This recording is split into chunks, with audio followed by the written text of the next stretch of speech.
Alright, last week we took a look at our art pipeline and I mentioned how the objects that we bring into RAE are made up of what we call GIBs, or categories of data and logic. Today we're going to take a closer look at how our component-based game objects are created.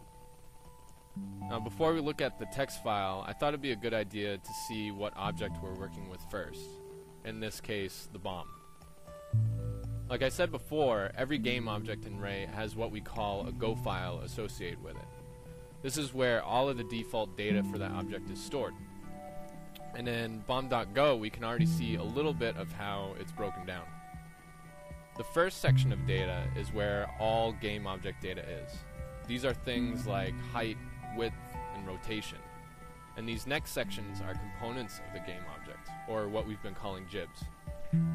Nearly every game object has a texture GIB. This is where we store the image's path and additional data linked to the texture, like if it's offset, its scale, color data, and any blending options that it has.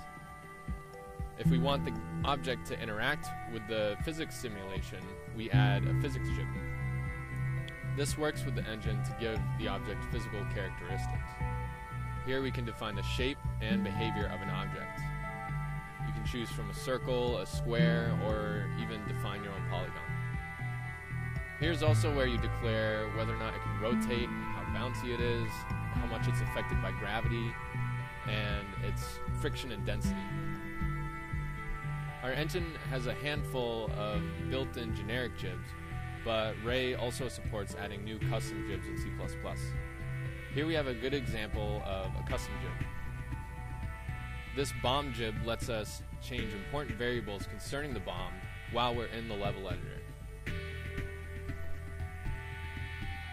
RAE supports scripting as well, so game objects that you use scripts have a GIB that point to their file path.